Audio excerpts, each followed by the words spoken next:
Covid, crise sanitaire, télétravail, mesures barrières, pas facile d'être parent ressource lorsque l'école est fermée aux parents et que les contacts sociaux sont plus difficiles.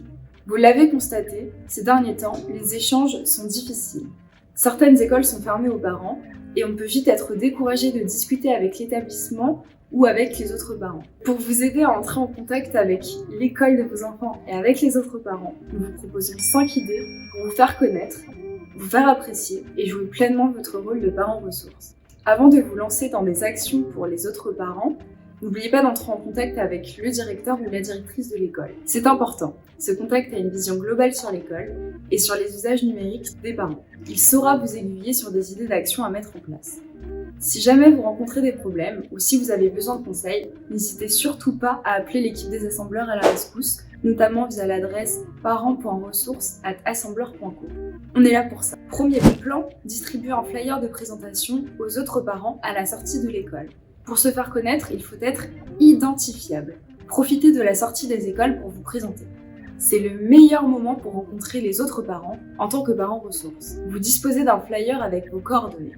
Vous pouvez demander à l'école de photocopier ces flyers pour pouvoir les distribuer. Nous vous avons préparé des badges avec un QR code à flasher par les parents. Il vous permet d'accéder directement à votre contact. Maintenant, vous êtes prêts. Deuxième bon plan, construire une programmation d'activités pour et avec les parents. Les enfants ont le droit d'avoir des activités autour du numérique éducatif. Vous aussi, en tant que parents, y avez droit. Réfléchissez avec eux à une petite programmation d'activités pour leur donner des repères et de la visibilité. Fixez-vous des objectifs à réaliser sur le trimestre. Exemple, rendez-vous le premier lundi de chaque mois pour un temps d'échange sur l'ENT. Ou encore, rendez-vous le deuxième mercredi de chaque mois pour discuter des problèmes de chacun et nous entraider. Vous n'aurez pas besoin de vous retrouver tous les jours pour que cela fonctionne. La vie de parent est suffisamment remplie comme cela. C'est à vous de trouver le rythme qui convient à tous. Comment ces temps d'échange peuvent-ils se dérouler ? En visio, à l'école, à domicile ? Organisez-vous avec les autres parents pour trouver vos disponibilités. Profitez des moments où les enfants jouent ensemble pour échanger.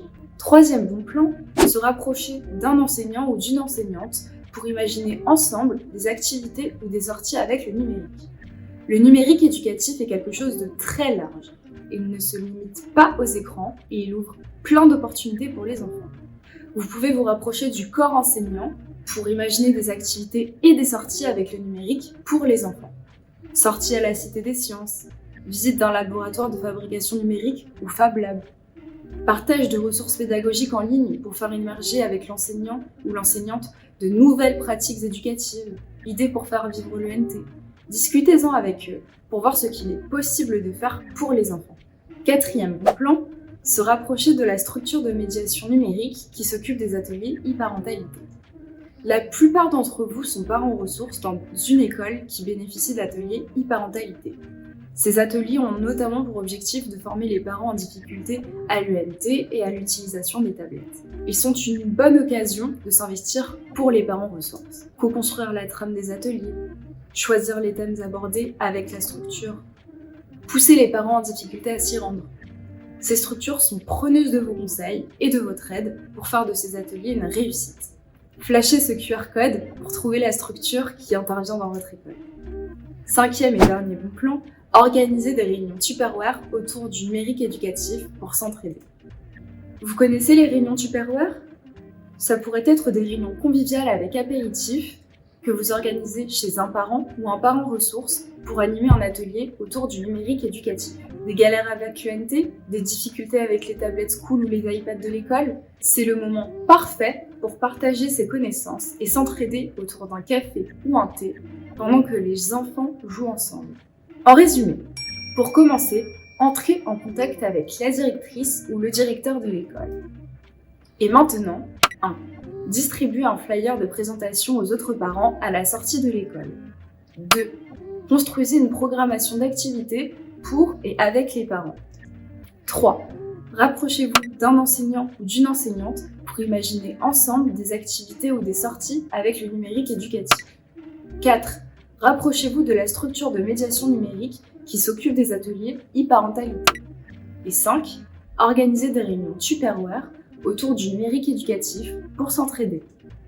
Et voilà, C'était donc 5 idées pour vous faire connaître en tant que parent ressources et commencer à agir pour l'école et pour les parents. Faites-nous savoir quand vous aurez testé une de ces idées, vos retours nous intéressent. Si vous avez d'autres idées, d'autres propositions, n'hésitez surtout pas à nous les communiquer. Vous enrichirez cette liste et donc la communauté des parents ressources. Nous espérons vous avoir bien informé sur votre fonction de parent ressources. Pour être averti pour les prochaines vidéos, abonnez-vous et cliquez sur la petite cloche en haut à droite. N'hésitez surtout pas à mettre un pouce bleu sur la vidéo si elle vous a plu. À bientôt!